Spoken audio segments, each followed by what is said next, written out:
예, 안녕하십니까. 제가 오늘 설명드릴 내용은 리튬 2차전지 산업분야과 핵심 소재입니다. 첫 페이지에서 보시는 것 같이, 가장 위쪽에 리튬 2차전지의 소재에 대한 대략적인 포션이 나와 있습니다. 첫 번째는 양극재, 전체 볼륨 중에 약 31%, 그다음에 음극재가 22%, 그다음에 전해액이 15%, 세퍼레이터가 3%, 그리고 광물 관련해서 그 주요 저희가 집전체로 사용하고 있는 카파, 알루미늄이 17%, 8% 정도가 소요되고 있고요. 관련해서 내용은 뒤에서 자세히 설명드리도록 하겠습니다. 기본적으로 2차 전지는 지금 현재 리튬 2차 전지를 저희가 대부분 얘기하고 있고요. 잘 아시는 것처럼 2000년 초부터 사실은 모바일 기기에서 최근에 2020년도 이제 자동차 시대로 들어오고 있습니다. 기본적으로 저희가 들어가는 배터리의 용량을 산정하는 용량이라는 부분에서는 기존에 저희가 쓰던 이런 배터리들은 와트아워 레인지에서 현재는 킬로와트 레인지로 약 1000배 이상 큰 배터리 용량을 사용하고 있고요.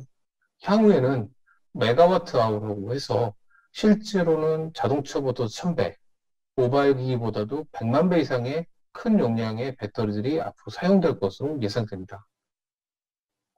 배터리 구조는 앞에서 말씀드린 것처럼 핵심 4개의 소재, 양극재, 음극재, 그리고 분리막, 전해 이렇게 4가지로 구성되어 있고요. 실제로 타입은 원통형, 각형, 그다음에 파우치형 이 3가지로 주로 대표를 하고 있습니다. 2011년도 국내에서 리튬 2차전지에 대한 기술 개발을 하면서 이 핵심 소재에 대한 기술 개발을 병행해 왔고 그 당시에 대부분의 소재의 메이저 생산 업체들은 대부분 다 일본이었습니다. 2015년부터 지금 현재 2030년까지 앞으로의 양극 소재, 음극 소재, 전해액과 세퍼레이트가 어떻게 개발될지에 대한 동향들이 계속 발표가 됐었고요. 뒤에서 좀 더 상세하게 설명을 드리도록 하겠습니다. 2021년 산업경제 전망 및 대응 방향입니다. 저희 전지산업협회 정순남 부회장께서 발표를 하셨던 내용이고요. 보시는 것처럼 우리나라의 주력 사업, 반도체, 가전, 자동차, 화학, 섬유 등이 대부분 다 수백억 불 정도에서 천억 불 수준입니다. 하지만 전지는 아직까지도 80억 불 수준으로 예상하고 있습니다. 그런데 왜 전지가 이렇게 관심을 두고 있느냐? 앞으로 10년 이내에 전지의 수출 전망이 현재 대비 약 5배에서 6배, 약 400억 불 이상 될 것으로 예상이 되고 있습니다. 그러한 사례들은 국내에서 배터리뿐만 아니라 실질적으로 전 세계적으로 구현하고 있는 글로벌 온실가스 규제에 따라서 신재생 에너지와 연계된 ESS, 자동차 이 2가지의 큰 축으로 2차 전지 시장이 형성될 것으로 저희는 예상하고 있습니다. 기본적으로 2차 전지라고 하면 리튬 2차 전지를 포함하지만 그동안의 시장은 대부분 다 나축 전지를 사용하고 있었습니다. 그러한 시장이 2018년도를 통해서 리튬 전지가 나축 전지 시장을 넘어섰고요. 2021년 현재 약 1000억 달러 수준에서 향후에는 약 3000억 달러로 약 10년 내에 3배 이상 성장할 것으로 저희는 예상하고 있습니다. 특히나 지금 앞에서 설명드렸던 응용 제품으로 구분을 하자면 모바일 기기, 전기 자동차, ESS의 큰 축으로 시장이 확대될 것으로 예상하면서 2030년도 가장 많이 예상하고 있는 것들은 기존 대비 전기 자동차에 들어가는 배터리의 시장이 약 4배 이상 커질 것으로 예상이 됩니다. 물론 IT 기기들도 약 한 2배, ESS도 약 한 2배 이상 같이 동반 성장할 것으로 예상하지만 기본적으로 앞으로 향후 10년 동안의 배터리 시장의 선도는 전기차 시장으로 아마 선도되지 않을까 예상이 됩니다. 앞에서 설명드렸던 이런 핵심 소재, 2011년 기준으로 국내의 대부분의 많은 핵심 소재들은 일본이 장악을 하고 있었고요. 다만 이러한 소재에 대한 시장이 커지는 이유는 앞에서 보신 것처럼 시장이 성장되는 리튬 2차 전지의 양극재 포션이 전체의 약 44%, 분리막이 14%, 음극재가 10%, 전해액이 약 7% 수준으로 다른 제품에 비해서 소재의 비율이 높은 게 2차 전지의 또 다른 차이점이라고 말씀드릴 수 있습니다. 각각의 2차전지 소재들을 비교를 하면 기본적으로 LMO, LFP, LCO 등 다양한 소재들이 활용되고 있지만 실제로 가정차에서 가장 많이 쓰는 NCN 계열은 향후 연평균 약 한 7.8%씩 성장할 것으로 예상하고 2011년도 대비 현재의 시장 점유율은 한국의 유미코와 그리고 일본의 니치야, 그리고 중국, 그리고 일부 국내의 에코프로비엠이라든가 LLF, 그리고 최근에 포스코에서 시장 점유율을 확대하고 있다는 긍정적 시장 시그널이 저희한테 보고되고 있습니다. 두 번째는 음주 흑연입니다. 응급제로 가장 많이 쓰이는 시장이고요. 2011년도 대부분 일본 시장, 일본의 점유율에서 지금 현재 중국으로부터의 시장 점유율이 가장 높은 그런 분야로 저희가 알고 있습니다. 공교롭게도 국내에서 앞에서 말씀드린 것처럼 포스코 케미칼이 유일하게 지금 음주 흡연 분야에서 시장 점유율을 확대해 가려고 하고 있고, 최근에는 중국의 합작법인, 그리고 광양의 대규모 사업장을 통해서 시장을 좀 더 확대해 가고 있습니다. 중요한 또 다른 소재가 전해액입니다. 이 전해액 시장도 기존의 일본 시장에서 국내 업체, 엔캠이라든가 솔그레인이 시장 점유율이 증가하고 있고요. 하지만 아직까지도 일본이나 중국 기업에는 미치지 못하고 있습니다. 앞으로 이런 전해액 시장에서도 국내 기업들의 시장 점유율이 양극재와 같이 증가할 것으로 저희는 예상하고 있고요. 분리막 시장도 지금 예전에 대비해서 국내 업체들이 시장 점유율이 급격히 증가하고 있습니다. 특히나 최근에 상장을 한 SKI 테크놀로지가 약 10% 정도의 시장 점유율을 통해서 국내 시장뿐만 아니라 해외 시장에서도 점유율을 확대해가고 있고요. 거기에 W스코프라는 국내 기업도 시장 점유율 확대를 위해서 열심히 경주하고 있는 그런 상황입니다.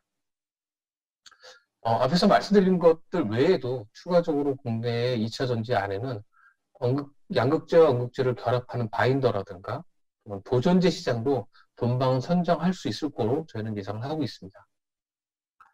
앞에 설명드린 것들에 의한 시장은 기본적으로 자동차 시장을 견주하는 배터리 시장의 캐파가 증가되는 것을 확인할 수 있고요. 첫 번째로 최근에 많은 기업들이 유럽에 진출을 하고 있습니다. 보시는 것처럼 약 10개 이상의 16개 정도의 배터리 업체들이 시장에서 유럽에서 생산을 하려고 하고 있고요. 기존의 약 68기가와트의 배터리 생산 능력이 2025년이면 368기가와트/아워로 약 12배 정도 성장할 것으로 저희는 예상하고 있습니다. 최근에 GVC와 연계해서 중국과 미국의 배터리 패권 경쟁이 강화되고 있고요. 하지만 미국도 지금 친환경 자동차 보급형 업체의 확대 앞에서 2021년 약 44기가와트에서 2025년에는 90기가와트로 약 2배 이상의 배터리 생산이 증가할 것으로 예상하고 있습니다. 무엇보다도 글로벌 시장은 2025년도 약 한 1,400기가 정도를 예상하고 있고요. 보시는 것처럼 중국의 시장이 2011년도 약 500기가에서 900기가로 2배 이상 증가될 것으로 예상합니다.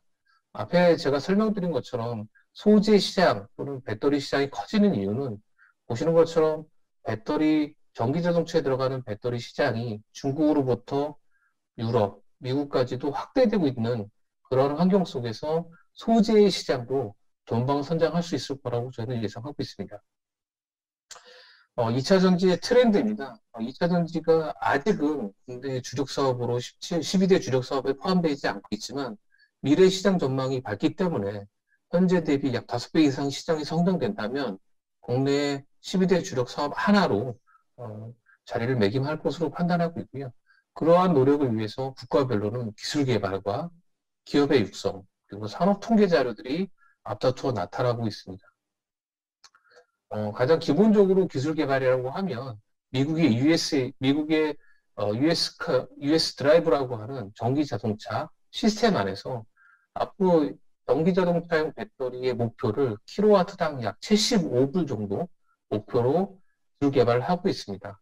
향후에 이러한 기술 개발을 통해서 시장은 점점 더 확대되고 그러면서 다시 한번 배터리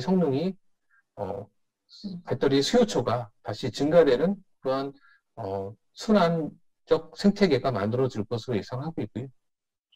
그러기 위해서는 앞으로는 새로운 소재부터 그리고 새로운 배터리까지도 기술 개발이 다양하게 이루어질 것으로 예상하고 있습니다. 두 번째로 최근 미국에서 주요시하고 있는 아이템이 있다면 아마 소재일 것 같습니다. 지금 한중 갈등 안에서, 미중 갈등 안에서 GVC 안에 잘 아시는 것처럼 소재가 포함되어 있고요.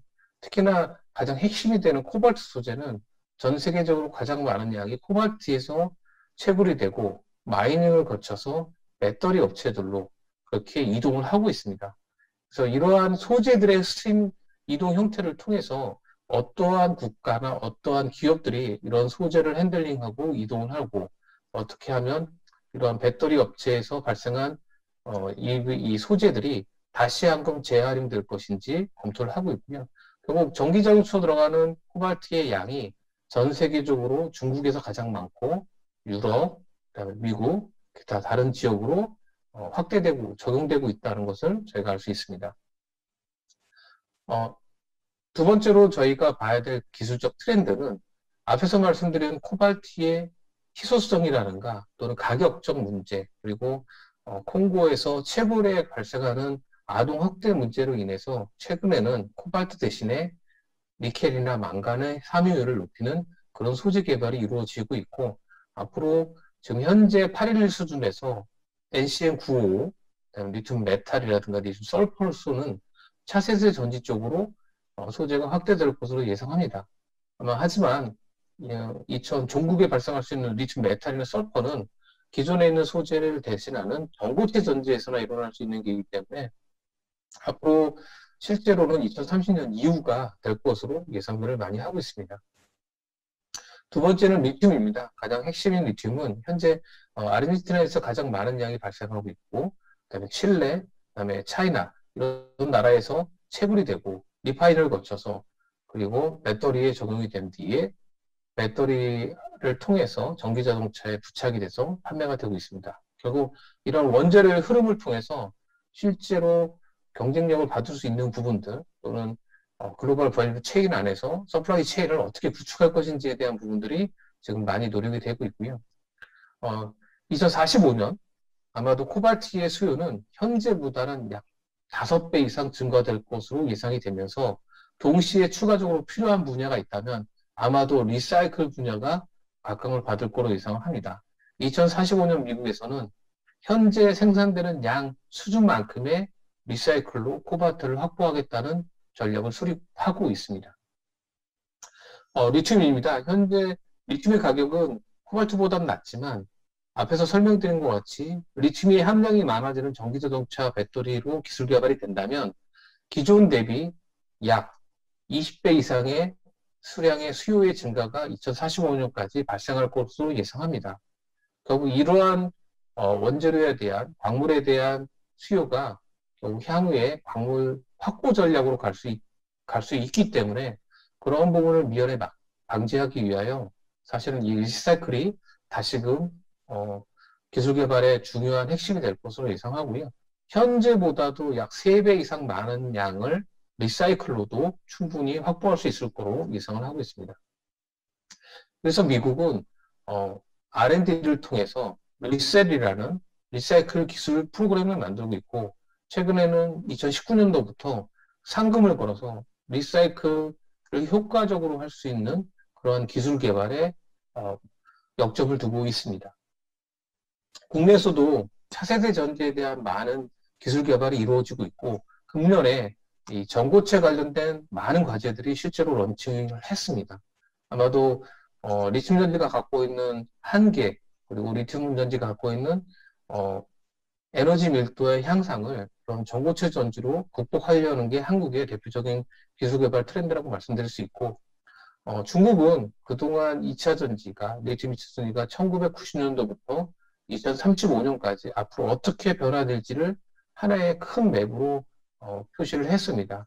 현재 킬로그램당 약 300와트아워의 에너지 밀도 수준이 2025년이면 약 400, 2030년이 되면 리튬이온 전지에서 리튬 메탈을 사용하는 전고체 전지를 통해서 약 500와트 per 킬로그램으로 현재 대비 약 1.6배 정도의 에너지 밀도가 증가되는 그런 기술이 개발될 것으로 예상을 하고 있습니다.